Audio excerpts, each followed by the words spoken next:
Bapak, Ibu, Saudara yang saya kasihi di dalam Tuhan, sebelum saya menyampaikan firman Tuhan, mari kita berdoa. Segala puji, syukur, dan hormat ya Bapa kami kembalikan kepadamu karena Engkau yang layak ditinggikan di tempat ini. Kami merindukan segala pekerjaan-Mu yang ajaib akan terjadi di tempat ini. Bapa Yahweh, kami berdoa supaya umat-Mu di tempat ini semakin hari semakin diberkati karena mencintai Torah-Mu. Terima kasih Bapa Yahweh. Pada saat ini izinkan mempelai-Mu ini untuk berbicara tentang kebenaran, tentang kesaksian. Karena di dalam pujian tadi mengatakan bahwa oleh karena kesaksian setan akan dikalahkan. Terima kasih Bapa, kami percaya. Itu sebabnya setan tidak menginginkan kami untuk bersaksi. Dan setan berusaha untuk menutup jalan, menghambat kami supaya tidak menjadi berkat bagi sesama. Tetapi karena kami percaya akan kebenaran Torah-Mu, bahwa orang yang percaya bukan menjadi ekor tetapi menjadi kepala. Terima kasih Bapak Yahweh, kami bersyukur di dalam nama Yesua HaMasiah. Haleluya. Amin. Mari kita melihat di dalam Ulangan pasal 28 ayat 1 sampai ayat yang ke-6. Dan apabila engkau mendengarkan dengan baik suara Yahweh Elohimmu dan berhati-hati melakukan semua perintahnya yang telah aku perintahkan kepadamu pada hari ini, maka Yahweh Elohimmu akan menempatkan engkau di tempat yang tinggi, mengatasi segala bangsa di bumi. Dan semua berkat ini akan datang kepadamu dan menjadi bagianmu jika engkau mendengarkan suara Yahweh Elohimmu. Engkau akan diberkati di kota dan diberkati di ladang, dan diberkati buah kandunganmu, diberkati hasil bumimu dan hasil ternakmu, anak-anak lembumu dan anak-anak dombamu, diberkatilah bakulmu dan tempat adonanmu, dan engkau akan diberkati pada waktu engkau masuk dan diberkati pada waktu engkau keluar. Amin. Berdasarkan firman Tuhan ini, saya ingin menyaksikan pekerjaan Bapak Yahweh yang sangat dahsyat di dalam kehidupan saya. Sebelum saya datang di tempat ini, kami mengalami suatu pergumulan yang sangat besar, di mana kami bergumul bagaimana kami bisa sampai di Indonesia mengikuti acara KPI di Jakarta. Nah, karena latar belakang saya ini adalah orang Indonesia asli, ya lahir di Indonesia. Tempat saya lahir itu di Pulau Sapi, Tanjung Lapang, ya di Malinau. Maka sulit untuk saya mendapat identitas Malaysia. Karena saya sudah mencoba mengusahakan bagaimana saya bisa mendapat identitas di Malaysia, itu sangat sulit sekali. Ya, karena kami adik-beradik ini seramai 8 orang. Ya, minta maaf karena saya punya bahasa ini campur-campur. Bahasa Indonesia tidak, bahasa Malaysia juga tidak. Jadi apa yang saudara tidak pahami nanti boleh angkat tangan, ya. Tanya saja, kita secara terbuka begitu. Nanti kalau saya berbicara di sini Bapak Ibu Saudara tidak memahami, itu repot. Ya. Jadi waktu kami masih kecil, orang tua mengusahakan untuk mendapat dokumen dan itu bertahun-tahun. Bayangkan dari kecil kami dibesarkan sampai umur kami ada yang 60 lebih tahun. Belum dapat akte lahir ataupun dokumen. Nah, kami usahakan hampir setiap kali diadakan pendaftaran bergerak, ya, dari Jabatan Pendaftaran Negara bergerak ke tempat-tempat di kota, di desa begitu, orang tua saya usahakan. Namun apa yang terjadi? Bila ada orang tengah, mereka katakan kami boleh tolong, kami bisa tolong, ya. Lalu akhirnya mereka menolong kami, tapi ada syaratnya. Setiap orang, setiap kepala begitu diminta uang. Nah, begitu. Itu syaratnya. Sedangkan orang tua saya, mereka hidup di dalam kekurangan.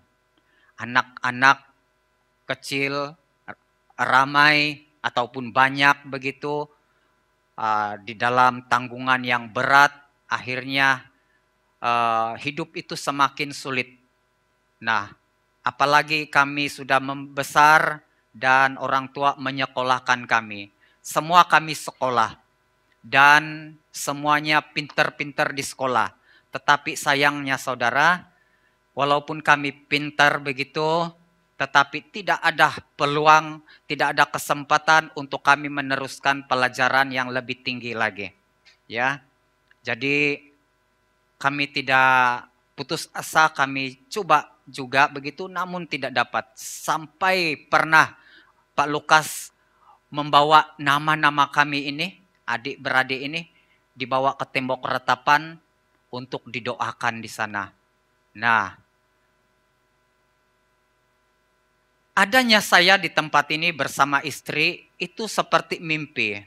Waktu kami menaiki pesawat dan juga kereta api, ya istri saya bilang, coba saya tampar kau. Ya, coba saya tampar pipimu. Apakah kamu sadar ataupun tidak? Maksudnya begini. Apakah kita ini sedang mimpi ataupun tidak begitu. Nah, karena hal yang sangat mustahil itu terjadi di dalam hidup kami. Nah, waktu kami memohon mengurus akte lahir itu, kami putar-putar di Malaysia. Siapa lagi kami harapkan begitu. Nah, akhirnya Pak Lukas waktu dia ke Malaysia, dia mencadangkan supaya usahakan untuk dapat akte lahir, ya. Dan pernah suatu ketika Pak Lukas berbicara kepada kami, ayo satu hari nanti ikut rombongan kami ke Israel.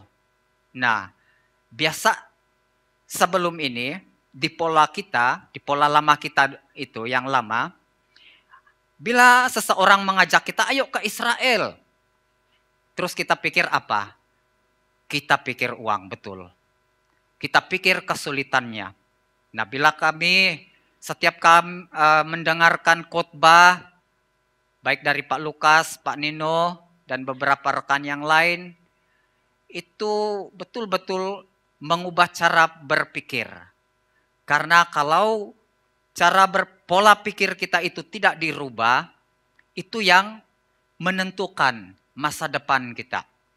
Ya, kita di dalam jemaat di tempat ini, walaupun kita ramai begitu, namun pola pikir kita itu tidak sesuai dengan kitab suci, kita akan mengalami kemunduran ataupun keterbatasan untuk melihat pekerjaan Tuhan di tempat ini.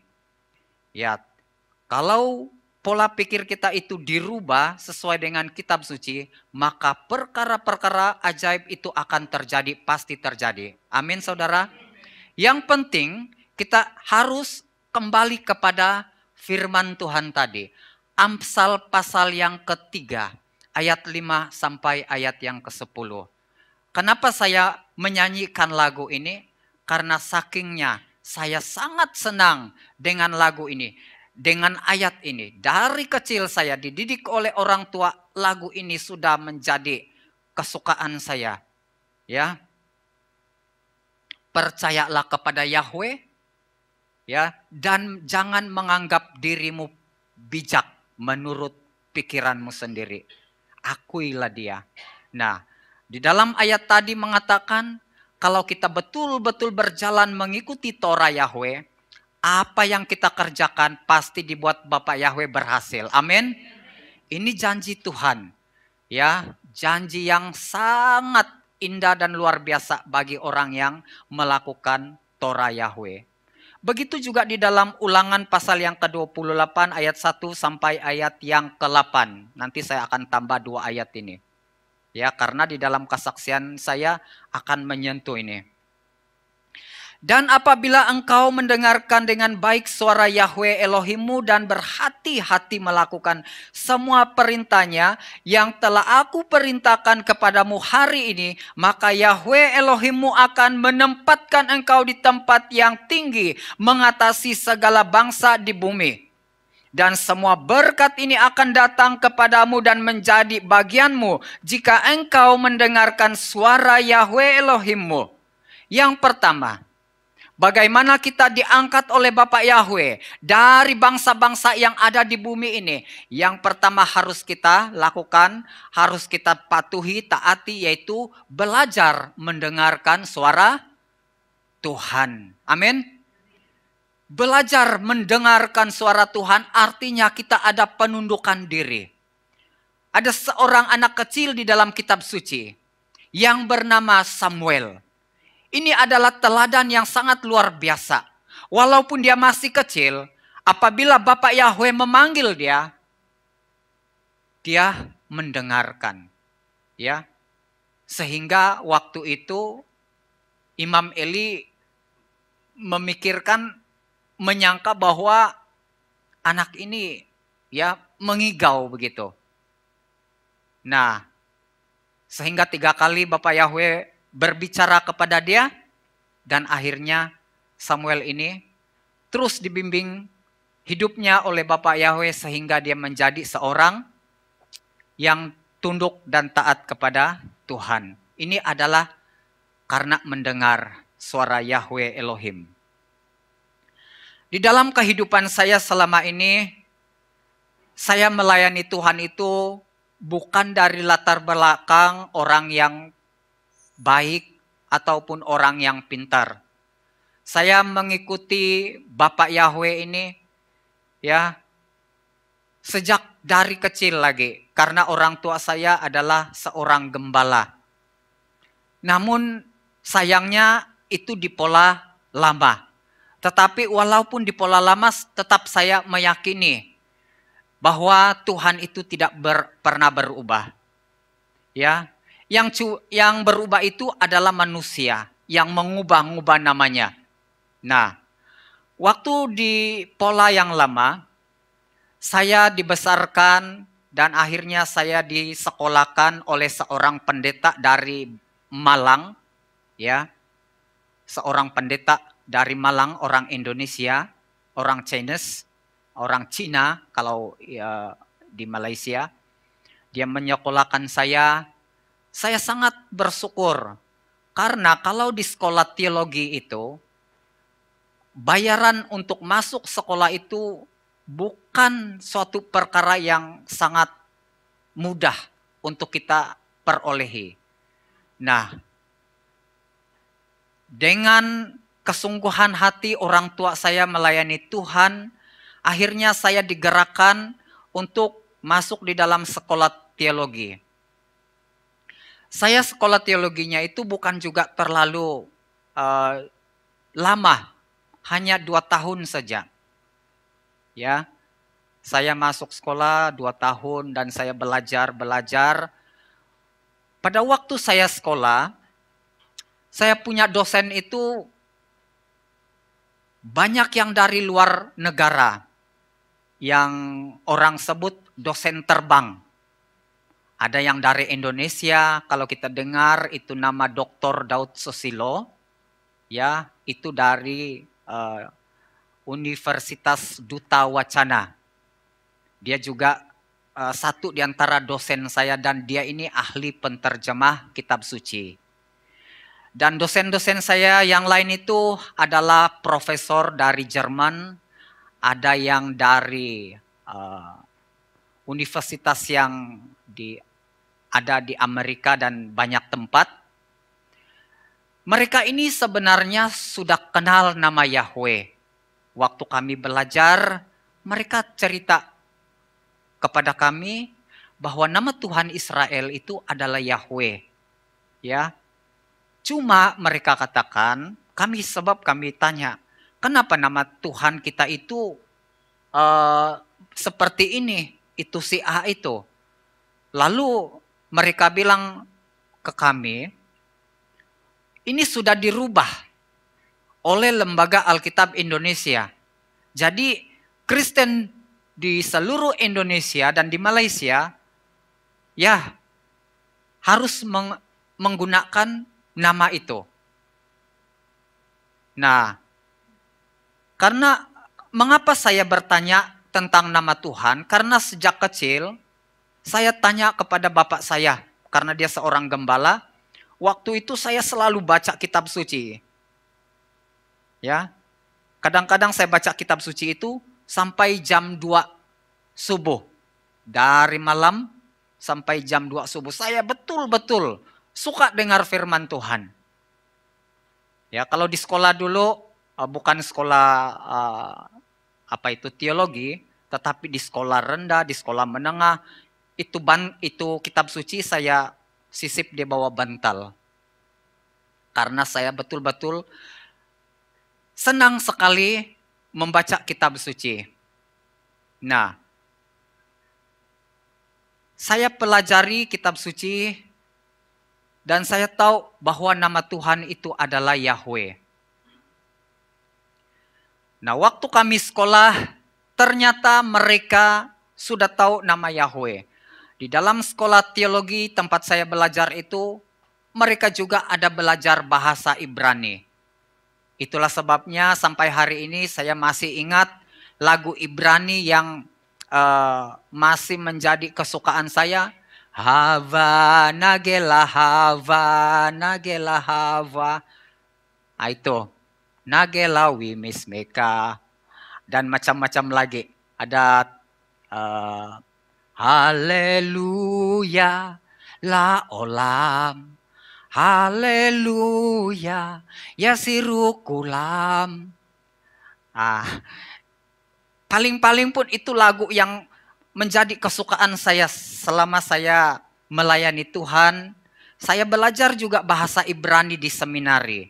Tetapi waktu di seminari itu kebanyakan pelajar dan juga para dosen menekankan bahasa Yunani. Ya, ada dosen saya mengatakan bahwa bahasa Ibrani ini adalah bahasanya orang Yahudi. Ya, kalau ada para teolog mengatakan bahwa bahasa asli kitab suci itu adalah Yunani, itu bohong. Itu mereka itu sudah masuk di dalam pola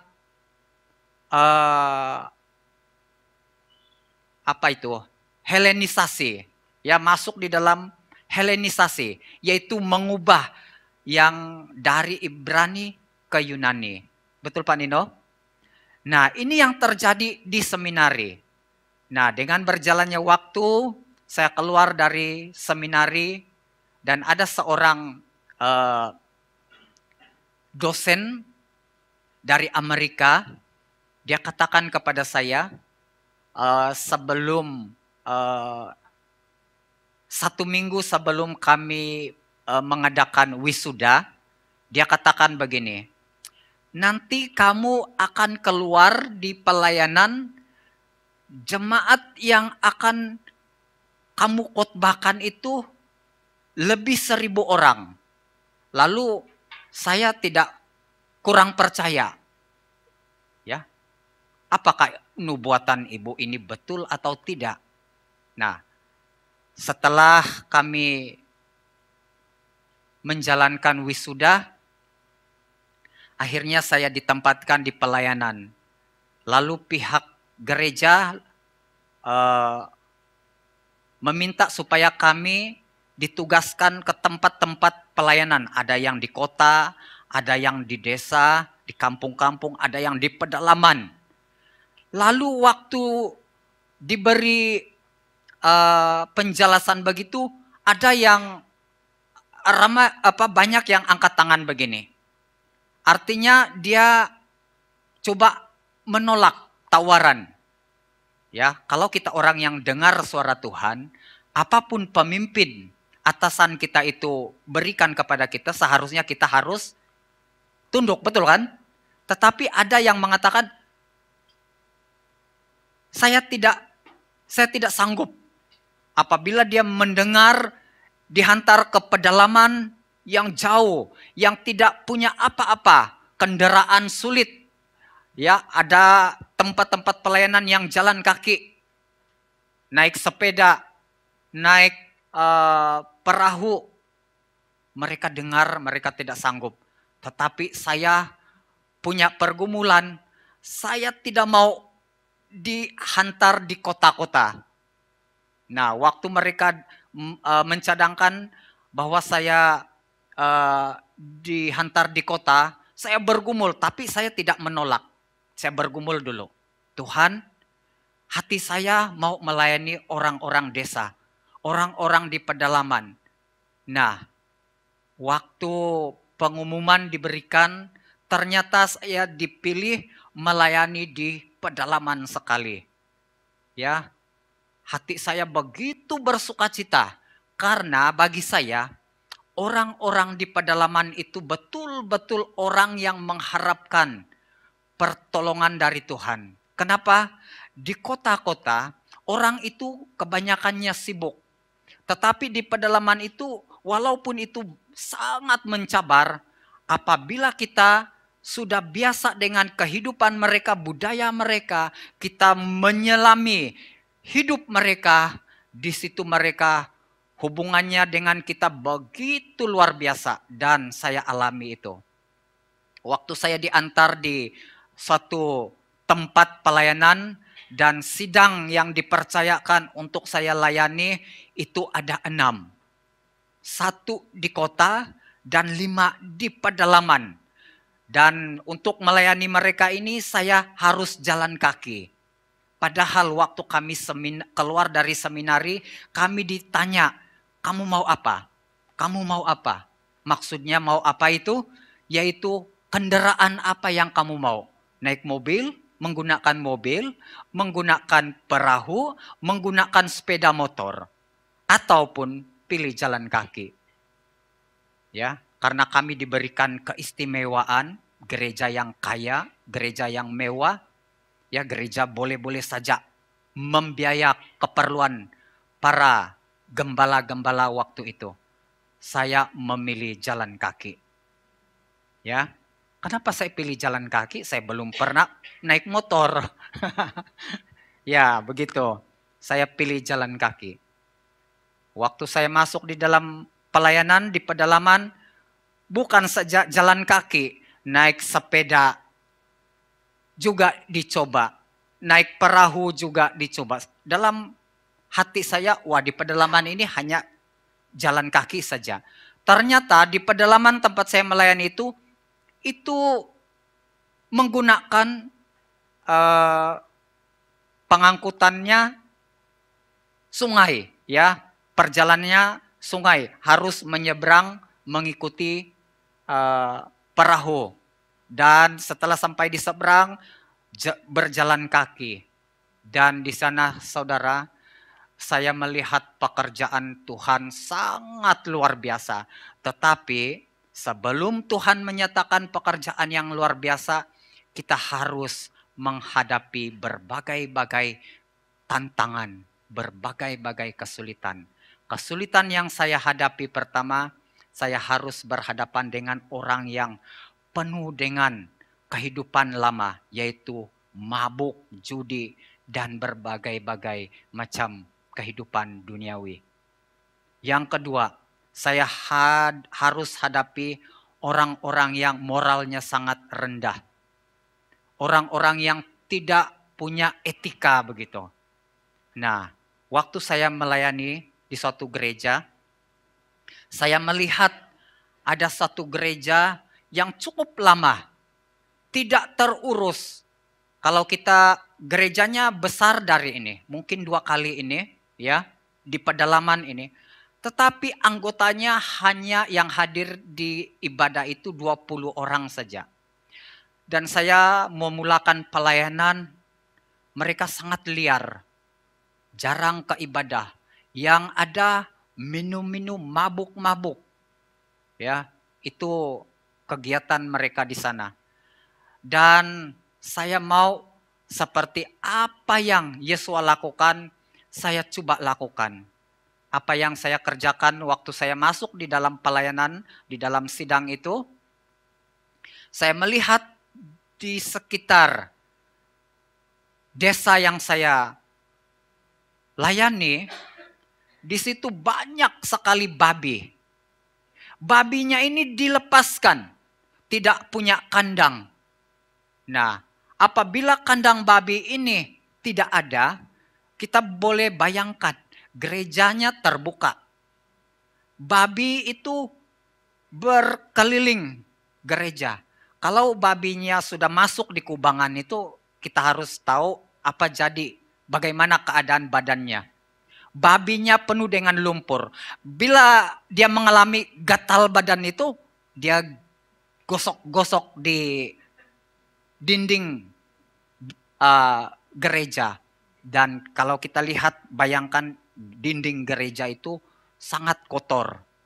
Ya, apa yang saya lakukan? Saya pinjam itu selang ya dari jemaat, saya sambung di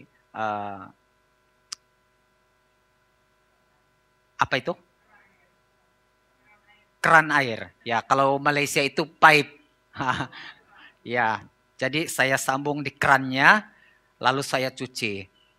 Jemaatnya menonton dari rumah. Mereka senyum-senyum. Mereka senyum-senyum. Ya. Malah ada yang mengolok-olok dari rumah. Nah, bila sampai hari ibadah, anak-anak ini saya buat jadwalnya awal pagi. Sebelum ibadah umum, saya minta supaya anak-anak ini datang ibadah. Waktu mereka datang ibadah, apa yang terjadi, apa yang saya lihat, mereka tidak punya baju. Mereka hanya pakai celana, tidak punya selipar ataupun sandal. Ya, itu bahasa Malaysia, selipar. Mereka tidak punya sandal. Dan badan mereka ini kotor. Kalau mereka ini ada keluar ingus itu, mereka lap begini, main tarik. Nah, bila sudah sampai seminggu, karak itu, ingus itu kita boleh bayangkan hitam sudah begitu, tebal. Nah, bila mereka datang di gereja, mereka ini ramai. Ya, mereka ini banyak. Sekitar 30 lebih orang begitu. Bayangkan, lari-lari dari panas matahari ataupun lari-lari dari halaman rumah, dari bawah kolong mereka masuk di kelas di sekolah minggu kita panggil waktu itu. Nah, di situ saya merasakan tidak ada AC seperti ini, saya merasakan bermacam-macam bau. Bau burung halang ada, bau kambing ada. Lalu saya hadapi Tuhan. Lalu saya membawa mereka mandi. Dan saya kasih mandi anak-anak yang kecil. Lalu di situ ibu bapaknya keluar melihat, menonton. Nah, di situ akhirnya mereka yang datang ke gereja tadi, yang 20 orang itu, kamu tahu apa yang terjadi? Mereka meningkat ke 80 orang. Amin, saudara. Ini karena kita betul-betul mau mengasihi Tuhan. Bukan kita mengasihi orang-orang yang kita lihat itu. Tetapi seperti apa yang Yesus pesankan. Jika kamu melihat orang telanjang, kamu harus memberi pakaian. Memang itu merujuk kepada jiwa-jiwa yang kita layani. Tetapi kalau kita melakukannya kepada jiwa-jiwa yang kita layani, kita melakukannya untuk Bapak Yahweh. Amin.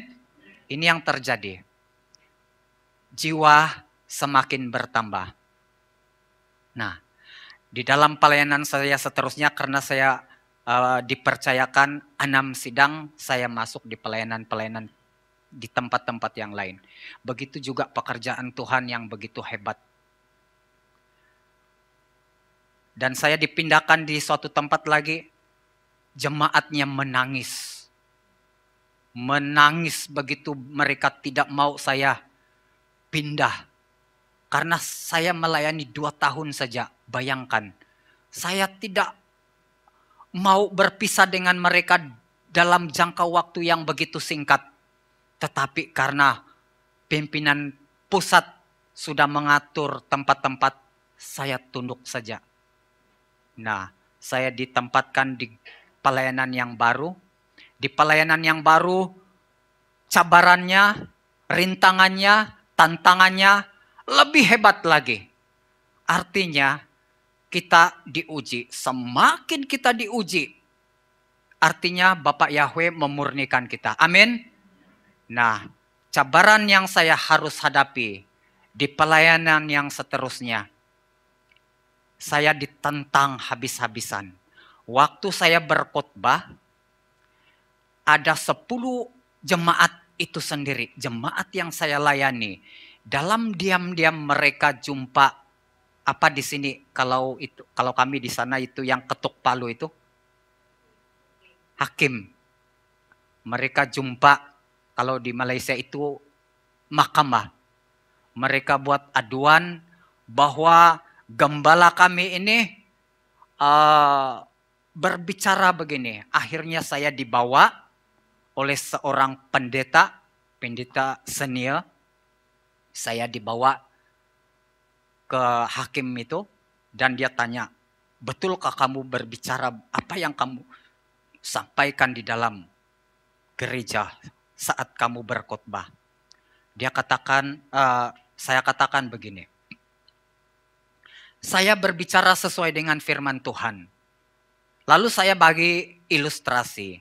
Ada satu dosen saya waktu saya sekolah, dia katakan begini, karena kami belajar tentang agama Muslim, dia katakan begini, menurut orang Muslim, minuman keras itu semacam kencing setan.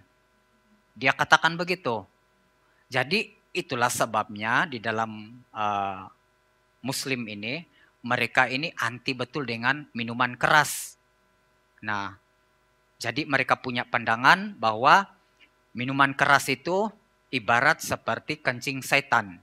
Waktu saya berkhotbah begitu, saya jelaskan apa yang dosen saya sampaikan itu. Mereka yang kaki minum ini, jago minum ini sangat terpukul. Sangat tersentuh hati mereka dan mereka marah bukan main. Lalu mereka buat laporan. Pergi di mahkamah begitu. Akhirnya saya dipanggil. Waktu saya menjelaskan, ternyata bagian mahkamah ini dia orang Kristen, ya. Lalu dia bilang kepada saya dan juga teman saya tadi, pendeta itu, saya merenungkan, memikirkan apa yang kamu sampaikan ini tidak seperti apa yang mereka laporkan. Bagi saya yang kamu sampaikan ini dari firman Tuhan sendiri. Karena di dalam firman Tuhan itu, celakalah mereka yang bangun pagi-pagi matanya merah-merah. Ada kan itu? Itu yang saya sampaikan. Yang bangun pagi-pagi mencari minuman keras. Nah, itu yang dasar yang saya sampaikan. Akhirnya saya disuruh pulang dan mereka dipanggil.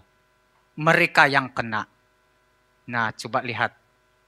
Perlindungan Bapak Yahweh kepada orang yang percaya kepadanya tidak dipermalukan. Amin. Haleluya.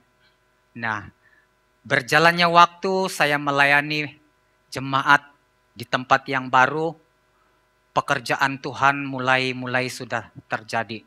Yang tadinya ibu-ibu, pemuda-pemudi, ada yang langsung tidak bisa membaca kitab suci. Ini di pedalaman juga tidak bisa membaca kitab suci. Mereka ini buta huruf. Nah, waktu saya mengajar tentang bagaimana kita memimpin, bagaimana berkhotbah, saya ajari, saya juga ajar bagaimana mereka menjadi jemaat yang diberkati. Saya menyampaikan tentang pengajaran Rasul Paulus di dalam 1 Korintus pasal yang ke-12 itu tentang karunia-karunia. Ada di antara ibu-ibu ini yang betul-betul mau menerima bagaimana kita ini sebagai jemaat Tuhan memperoleh karunia. Saya bilang ke dia, kita hanya mampu meminta, tetapi pemberian karunia itu adalah dari Bapak Yahweh. Nah, akhirnya mereka belajar dan yang tadinya tidak bisa membaca akhirnya bisa membaca kitab suci. Ini luar biasa ini. Nah, apabila jemaat-jemaat yang tidak suka mendengarkan firman Tuhan, akhirnya mereka mulai menentang saya. Ada yang merencana untuk mau tembak saya. Bayangkan saudara, semakin saya ditentang, semakin mujizat Tuhan itu terjadi. Ya, kalau di kumpul waktu itu, kalau dimasuk di dalam kantong ataupun di dalam karung, di sini karung juga, ya di dalam karung, mungkin 1 karung begitulah ilmu atau jimat-jimat yang saya kumpul untuk dibakar. Apa itu jimat di sini? Jimat juga, ya. Dikumpul di situ, orang mulai bertobat. Nah, sampai suatu ketika saya berdoa pada sore hari sekitar jam 3. Karena di dalam kitab suci itu Paulus berdoa, Paulus atau Petrus itu, dia naik di loteng atas, dia berdoa. Dia berdoa pada jam 3. Nah, saya ikut itu. Saya berdoa untuk jemaat. Karena mereka semakin menentang. Tetapi di saat mereka semakin menentang, semakin banyak orang datang kepada Tuhan. Gereja yang tadinya sedikit, itu lebih banyak daripada gereja yang mula-mula saya layani. Nah, mereka menentang, tetapi pekerjaan Tuhan begitu luar biasa. Sehingga jemaat-jemaat yang tadinya menginginkan karunia-karunia daripada Tuhan sendiri, dari Bapak Yahweh sendiri, akhirnya mereka mengalami karunia yang sangat luar biasa. Yang seumur hidup saya melayani Tuhan, saya belum pernah melihat pekerjaan Tuhan sedahsyat itu. Kalau berbicara tentang pekerjaan Tuhan, saya mengalami banyak pekerjaan Tuhan yang sangat luar biasa. Ya. Sehingga orang mau memusuhi saya, ada perlindungan daripada Bapak Yahweh, daripada Tuhan. Nah, pada suatu ketika waktu kami mendoakan seseorang yang memiliki ilmu mempertahankan dirinya, itu kami berdoa sampai jam 2 subuh. Kami mengadakan pelayanan. Begitu saya melihat banyak orang-orang muda maupun orang tua mengikuti pelayanan, ya. Dan di situ saya melihat pekerjaan Tuhan yang sangat luar biasa. Ada seorang bapak, saya katakan begini, siapa yang mau didoakan, yang mau dimurnikan kehidupannya, kehidupan lama menjadi kehidupan yang baru, ayo maju, ayo bangkit, saya akan doakan kamu. Nah, waktu dia maju di tengah-tengah kami, saya angkat tangan dari jauh begini. Tuhan, ubah hidup Bapak ini, supaya dia mengalami pekerjaan-Mu yang sungguh luar biasa. Saat saya berdoa begitu, Bapak ini rebah, dan akhirnya terjadi sesuatu perkara yang aneh begitu. Dia berputar-putar seperti kipas, dan badannya terangkat dari lantai, terangkat begini. Ada seorang gembala waktu itu mengikuti ibadah. Lalu dia katakan setelah kami selesai ibadah, seumur hidup saya belum pernah mengalami pekerjaan Tuhan begini. Itu hanya melalui doa dan pujian kepada Tuhan. Ini yang saya alami. Haleluya, haleluya, haleluya. Dengan rendah hati kita serahkan seluruh hidup kita. Maka yang mengambil alih itu adalah Bapak Yahweh sendiri. Ini terjadi saudara. Banyak yang terjadi luar biasa. Nah, pada suatu ketika saya berhenti dari pelayanan. Hampir-hampir saya meninggalkan Tuhan. Akhirnya, ya, semakin saya sukses, semakin setan mengintai kehidupan, mengintai langkah hidup saya. Sehingga saya berhenti dari pelayanan. Saya berhenti dari pelayanan itu karena saya tidak ada dokumen. Karena gereja mulai membuat peraturan yang agak ketat. Di sini ketat juga. Ya, agak ketat begitu. Dan mereka mengkaitkan ini gereja dengan pemerintah. Undang-undang dari pemerintah itu dibawa masuk di dalam gereja. Akhirnya karena saya tidak punya dokumen, saya undur sendiri dari pelayanan. Karena menurut saya, kalau pemerintah mendapati saya melayani tanpa dokumen, itu melanggar peraturan. Akhirnya saya undur diri. Saya merendahkan diri saya, merendahkan hati saya di hadapan Tuhan. Walaupun saya dari kecil sampai saya melayani Tuhan, saya betul-betul mau mencintai Bapak Yahweh di dalam Yesus HaMashiach. Akhirnya saya undur. Nah, setelah saya undur, ternyata saudara, gereja-gereja tidak tertutup bagi pelayanan saya. Ada seorang gembala yang saya tidak pernah kenal, dari karismatik. Dia menghadiahkan saya pakaiannya untuk saya pakai. Karena waktu itu terus terang saya dari latar belakang keluarga yang sangat susah. Yang sangat kekurangan. Nah, akhirnya gembala ini menawarkan saya mau kau masuk sekolah teologi, katanya. Padahal saya ini keluar dari sekolah teologi. Saya mau kau sekolah di sekolahnya kami. Di mana itu, Pak Gembala, saya bilang. Saya akan sekolahkan kamu di Singapura. Nah, nanti kamu sekolah, setelah kamu tamat, saya ingin supaya kamu bekerja di kantor pusat gereja kami. Saya bergumul, betul-betul ini suatu kesempatan yang sangat baik, tetapi tidak dapat saya berbuat apa-apa karena tidak punya dokumen begitu. Akhirnya saya melayani secara sukarela, dan saat saya melayani sukarela itu banyak kesempatan yang diberikan kepada saya sehingga saya pindah di tempat pelayanan istri saya. Di situ seorang teman saya, yaitu bishop ya, dari gereja Anglikan, sekarang dia bishop Asia Tenggara. Dan dia mempercayakan pelayanan kepada saya 5 buah kehilat. Nah, di situ saya melayani Tuhan, melayani Bapak Yahweh tanpa meminta kepentingan seperti gaji ataupun uang. Saya melayani Tuhan dengan senang hati, dengan berjalan sendiri, usaha sendiri, biaya sendiri begitu. Akhirnya dengan berjalannya waktu, akhirnya saya mengenal Bapak Yahweh melalui adik saya Charles. Kalau kamu lihat di Facebook, adik saya itu selalu muncul di Facebook, itulah yang membawa nama Yahweh di Sabah.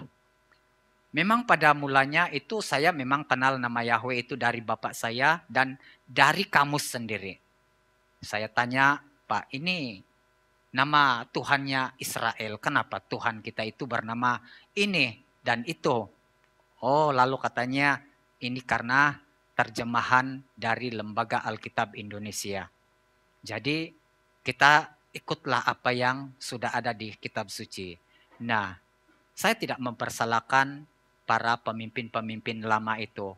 Karena mereka itu hanya ikut-ikut saja pemimpin yang terdahulu. Tetapi apabila nama Yahweh itu diberitakan pada masa kini, baru kita menolak, itu sangat bahaya. Amin. Karena nama Yahweh itu adalah menara keselamatan kita. Ya, jadi setelah kita tahu nama Yahweh, tidak mungkin kita kembali kepada nama sesembahan asing lagi. Begitu juga dengan saya. Setelah saya menerima nama Yahweh sepenuhnya, tapi pada awalnya saya sangat menentang.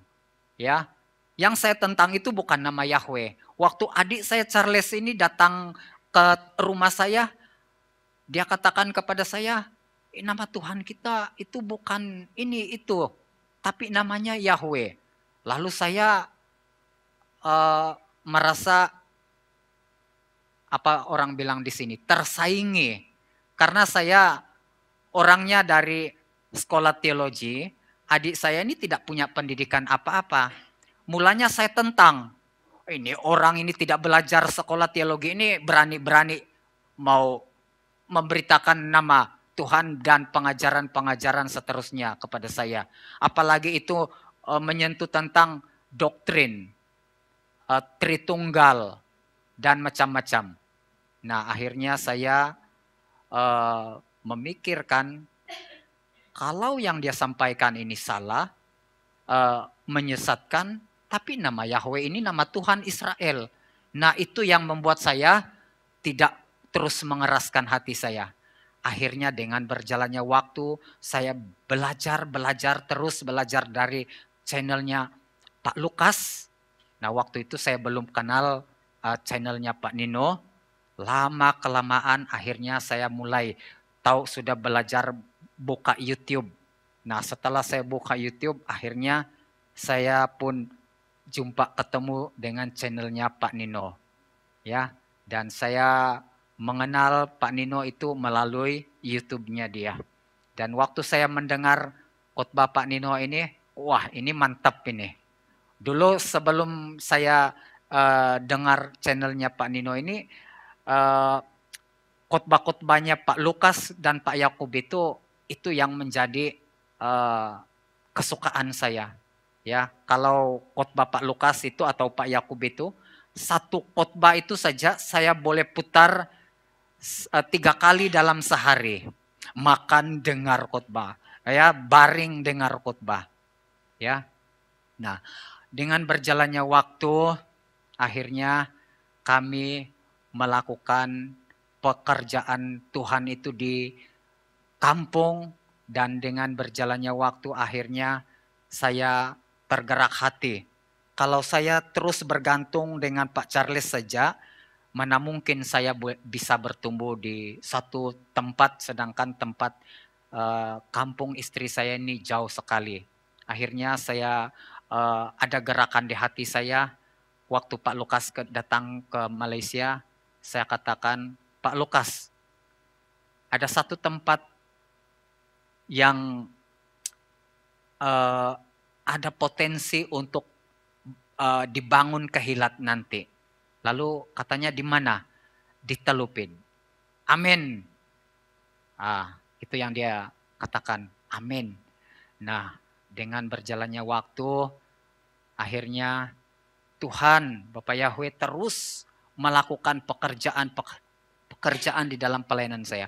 Bukan saja mujizat, bukan saja kesembuhan, bukan saja bagaimana mengusir setan, tetapi Bapak Yahweh itu melakukan pekerjaan yang sangat luar biasa di dalam pelayanan, di dalam keluarga saya. Akhirnya saya mulai diberkati. Pada mulanya waktu saya pulang di kampung istri saya hanya pulang dengan tas pakaian keluarga dengan satu mesin rumput saja, ya. Karena di sana itu orang berkebun, jadi saya bawa mesin rumput dan satu jentera pemotong kayu. Itu yang saya bawa di kampung. Nah, sehingga ada teman-teman saya mengatakan, Lauris, kehidupan kamu sangat luar biasa. Saya sendiri yang membawa kamu naik mobil saya, pindah di kampung ini. Saya tahu sejarah hidup kamu. Saya tahu keberadaan kamu waktu itu. Tetapi hari ini sangat berbeda. Apa yang menyebabkan hidup saya berbeda dan keluarga saya? Seperti di dalam Amsal pasal 3 ayat 5 sampai ayat yang ke-10. Percayalah kepada Yahweh. Ya. Muliakanlah Dia dengan hasil pertama dari segala penghasilanmu. Maka lumbung-lumbungmu akan melimpah. Ya, dipenuhi sampai melimpah-limpah. Ini janji Tuhan kepada kita. Nah, saya kembali cerita bagaimana kami ke Malaysia. Kami tidak punya dokumen dari kecil. Nah, waktu ada rencana untuk adakan pertemuan gembala-gembala KPI, akhirnya kami diminta untuk datang. Saya bergumul, Bapak Yahweh, tolong supaya saya tidak berpikiran negatif lagi. Seperti dulu pernah ditawari oleh Pak Lukas ke Israel, saya memikirkan masalah uang, keterbatasan, tidak punya dokumen. Nah, waktu Pak Lukas datang di Sabah, nanti suatu hari datang ke Magelang ya, saya katakan, amin. Dan saya mengimani. Saya tidak meresponi dengan Pak Lukas, tidak mungkin, tidak ada dokumen, tidak ada uang. Saya tidak lagi begitu. Amin. Nah, waktu kami mengurus dokumen kami karena kami lahir di Indonesia, kami harus mencari saudara-saudara kami yang dari kecil kami berpisah, dan waktu kami datang mencari mereka supaya mereka bisa membantu kami sebagai penjamin yang kami ini lahir asli di Indonesia. Saudara tahu apa yang terjadi? Ternyata saudara-saudara kami yang dulunya kecil, yang kami tinggalkan itu, sekarang dia sudah menjadi gubernur di Malinau.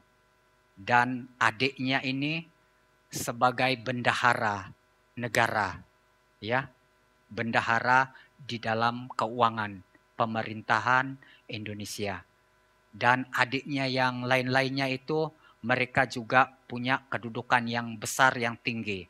Ada satu kakak mereka yang besar ini, dia berada di Jakarta Pusat.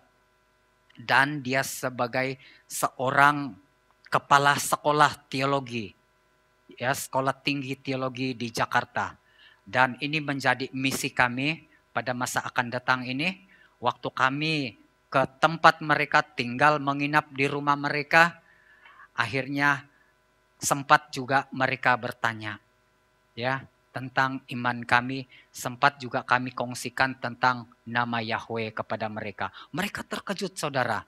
Ini di Kalimantan rupa-rupanya banyak orang-orang Indonesia yang belum tahu tentang nama Yahweh dan Yesua. Nah, kita bantu ini di dalam doa.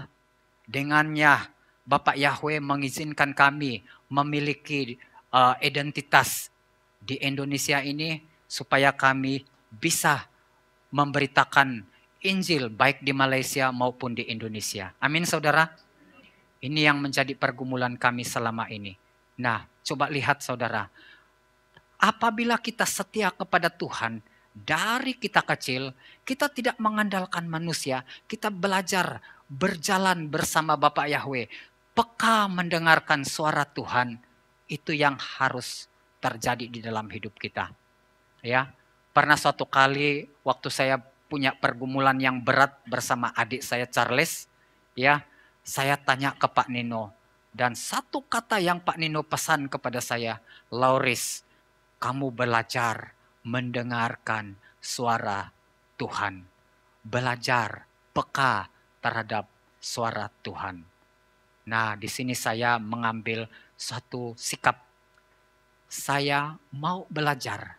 Walaupun saya dulunya pernah mengalami berbagai-bagai mujizat, berbagai-bagai berkat, berbagai-bagai pengetahuan, itu saya tinggalkan. Saya mau belajar dari angka 0 begitu. Ya, sampai hari ini saya belum bisa menguasai bahasa Ibrani. Ya, yang saya boleh hafal Yod He Waw He. Ya, Yod Sin Waw Ain. Nah, itu saja. Ya. Orang sering mengatakan, ya, kalau kita sebagai gembala modal kita adalah lutut. Ya. Tapi modal saya bukan lutut, saudara. Modal saya adalah doa. Doa, firman Tuhan, dan penyembahan kepada Bapak Yahweh. Ya, kalau kita hanya berlutut saja, kita tidak merenungkan firman Tuhan, ya, mungkin boleh lutut kita itu jadi tebal begitu. Ya, kalau kita berdoa memuji Dia, ya, itu sangat luar biasa. Ini yang saya mau lakukan di dalam kehidupan saya, dan saya ingin belajar dari saudara. Itulah saya sangat senang bertemu dengan saudara di tempat ini dan bertemu dengan Pak Nino. Waktu kami dengar channel dari sini, setiap kami Sabat, ada kalanya langsung dari sini, ada kalanya di tempat Pak Lukas, ya, kami rindu betul mau injak kaki di sini. Ini mustahil ini, boleh menginjakkan kaki kami di tempat ini. Tetapi ternyata pembelaan Bapak Yahweh itu sangat luar biasa. Dari awal kita ibadat tadi, waktu kita menaikkan beberapa pujian, itu betul-betul menyentuh hati saya. Apa yang dinyanyikan di dalam, apa yang kita nyanyikan tadi, ya, itu sepertinya lagu itu, dia tunjuk begini. Ya, dia tunjuk pribadi saya. Saya perhatikan setiap kata-kata itu. Baik itu berkat, baik itu penyertaan Tuhan. Apakah itu cara kerja untuk mematahkan kuasa setan? Semuanya ada di situ. Sangat luar biasa pekerjaan Bapak Yahweh. Bukan saja di hidup saya, tetapi di tempat ini, di dalam kehilat ini, bahkan di seluruh hidup saudara. Amin. Ini yang menjadi misi dan impian kita. Kita tidak hanya sampai di sini. Kita mau melihat kehilat ini semakin besar. Semakin diberkati. Jemaat ini semakin bertambah. Haleluya. Beri kemuliaan untuk Bapak Yahweh. Haleluya. Kemarin saudara, waktu saya mengajak Ibu Sri Narsi, naik di kehilatnya Pak Lukas, sebenarnya saya tidak berani mau injak itu kehilat yang baru. Saya tunggu Pak Lukas. Tetapi Pak Tio bilang, oh silakan saja. Nah akhirnya kami naik di sana, saya perhatikan keadaan kehilat itu. Itu kehilat yang sangat luar biasa, besar, dan biayanya sangat besar begitu.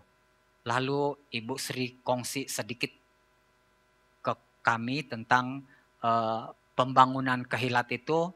Lalu saya mengajak Pak Charles dan dengan Ibu Sri, istri saya, dan istri Pak Charles, mari kita angkat tangan. Karena kami berdiri di atas kehilat yang dekat atap itu, kami topang tangan di sana, kami berdoa. Dan kami memberkati kehilat itu. Karena kehilat itu sementara ini dia stop begitu karena orang-orang yang bekerja itu ya begitu saja, ya. Dan saya katakan ke Ibu Sri, pembangunan kehilat di Telupin pun keadaannya seperti ini. Bukan masalah uang. Ya, Ibu Sri menjelaskan ke saya, bahan-bahan juga ada. Ya, tetapi kenapa pekerjanya itu belum ada? Wah, saya bilang di Telupin pun begitu juga. Nah, saya tidak putus asa. Saya tahu Bapak Yahweh itu maha sanggup.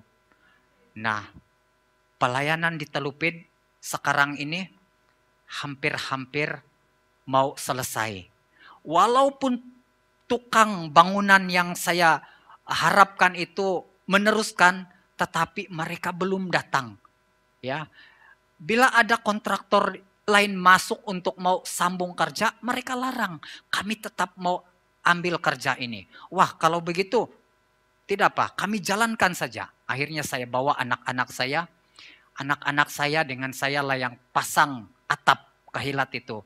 Sekarang ini atapnya tinggal sedikit lagi. Mungkin 93% ya atapnya yang belum selesai, itu bagian kahilat. Bagian di bawah itu masih banyak lagi, hanya saya tunggu karena itu di dalam perjanjian kami pihak tukang yang selesaikan itu. Nanti kalau tidak selesai, kami harus ya melakukan itu. Lihat saudara, jemaat di tempat saya itu pada mulanya banyak. Nah, setelah mereka mengenal pengajaran yang bukan bersumber kepada pola Ibrani yang asli, akhirnya mereka diseret keluar. Ya, orang yang begitu saya sayangi, orang yang begitu saya percaya, yang saya baptis di kolam baptisan kehilat di tempat saya sendiri, akhirnya tiba-tiba meninggalkan kami. Bayangkan saudara, ya, tinggal seorang jemaat saja. Kami 8 orang, jemaat saya sekarang ini hanya seorang. Ini pun jemaat yang keluar dari kehilat yang meninggalkan KPI. Bayangkan saudara, tetapi walaupun dia seorang diri, saya lihat kualitas imannya luar biasa. Ya, sangat luar biasa. Dia mendukung pelayanan saya, bahkan soal perpuluhan. Dia begitu taat. Dan ada lagi seorang ibu, sejak dia kami baptis, dia mengumpulkan uangnya, apakah itu persembahan, apakah itu perpuluhan, dia bungkus setiap persembahan ataupun perpuluhan anaknya, dia kumpul selama 6 bulan. Karena tempatnya sangat jauh dari pelayanan saya ada keinginan, kerinduan mau melawat mereka, mau melayani mereka. Nah, waktu kami kumpul di rumahnya, kami mengadakan sabat, lalu akhirnya dia bawa persembahan itu, perpuluhan itu di depan kami. Nah, ini persembahan saya mau memberkati Israel. Bayangkan itu saudara, sejak dibaptis dia punya persembahan perpuluhan itu dia kumpul. Walaupun itu dalam beberapa ringgit saja, anak-anaknya dia kumpul. Nah, begitu saya lihat iman ibu ini sangat luar biasa. Lalu ini seorang bapak ini yang ikut saya tadi, belum pernah saya lihat iman seperti ini. Saya sendiri pun walaupun saya memberi persembahan, walaupun saya memberi perpuluhan, tidak seperti ibu ini. Bayangkan saudara, ibu ini, dia ini sudah menerima vaksin. Tetapi setelah kami baptis, hidupnya sangat berubah.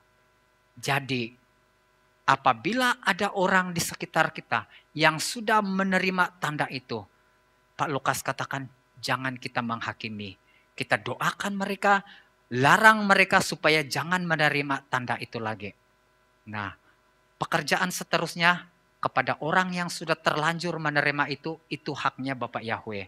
Bapak Yahweh yang menentukan arah hidup mereka. Yang penting kita yang tidak menerima tanda itu, kita buktikan kesetiaan kita kepada Bapak Yahweh. Karena kita bukan menjadi ekor tetapi menjadi kepala. Amin. Ini yang Bapak Yahweh sampaikan kepada kita saat ini, agar kita peka mendengarkan suara Tuhan. Dan kalau kita mau supaya kehilat ini semakin hari semakin diberkati, kita harus merendahkan hati, taat kepada Bapak Yahweh, yaitu mengutamakan Dia. Baik itu hati kita, jiwa roh kita, tenaga kita, bahkan harta benda kita. Muliakan Yahweh dengan hartamu, dengan penghasilan pertama dari segala penghasilanmu. Bapak, Ibu, saudara dan saudari, kehilat kami di Telupid itu, kalau dipikirkan akal manusia, saya tidak sanggup untuk membangun kehilat begitu. Ya, dengan keadaan ekonomi yang begitu jatuh, tetapi kami sanggup melakukan kehilat dengan keuangan sendiri. Malah bila ada jemaat yang coba mengulurkan dana untuk membangun kehilat ini, ada teman-teman sepelayanan yang menghentikan. Jangan. Lebih baik itu dana masuk di kehilat saya. Nah, saya tidak putus asa, biarkan. Ya. Tapi saya percaya semakin kita merendahkan hati kita, Bapak Yahweh itu menjadikan kita tinggi di atas rata-rata. Amin. Haleluya. Beri kemuliaan untuk Bapak Yahweh. Haleluya. Dan itu terjadi di tempat ini jika saudara mengandalkan Bapak Yahweh seumur hidup saya. Itu pasti terjadi. Mari kita memberkati kehilat ini. Mari kita berdoa. Bapak Yahweh, pada saat ini kami datang kepadamu. Kami bersyukur Bapa, segala sesuatu yang kami alami di dalam hidup kami, pekerjaan-pekerjaan tangan Bapak Yahweh yang luar biasa itu bukan karena pikiran hati kami, keinginan kami, tetapi itu semua karena kasih dan anugerah-Mu yang sangat besar bagi kehidupan kami, karena kami mengasihi Torah-Mu. Terima kasih Bapak Yahweh, ajar kami untuk belajar, mendengarkan suara Yahweh Elohim kami, seperti Samuel mendengarkan suara Yahweh Elohim.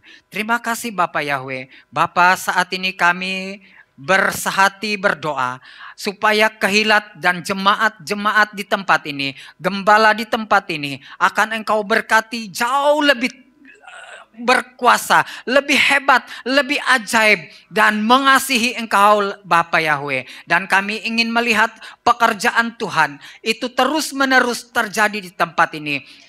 Jika ada orang yang coba menghambat pekerjaan Tuhan di tempat ini, siapapun mereka ya Bapa, di dalam nama Tuhan Yesus HaMasya, mereka akan berhenti. Kekuatan mereka, keinginan mereka itu, keegoan mereka itu akan dipatahkan oleh kuasa darah Tuhan Yesus HaMasya. Dan terjadi mujizat, terjadi pembangunan jiwa baru terjadi dari tempat-tempat yang ada di sekitar kota Semarang ini. Dan kami ingin melihat pekerjaan Tuhan terjadi di tempat ini. Bapak Yahweh, kami berdoa untuk dana. Kami tidak punya dana yang cukup, tetapi kami punya Yahweh Elohim yang ajaib di tempat ini. Terpujilah Engkau ya Bapak Yahweh. Terjadilah apa yang kami katakan, apa yang kami imani di tempat ini terjadi mulai saat ini sampai Yesus datang. Haleluya, terjadilah. Amin. Bapak Ibu, sampai di sini firman Tuhan. Saya kembalikan kepada Pak Nino. Ya. Haleluya.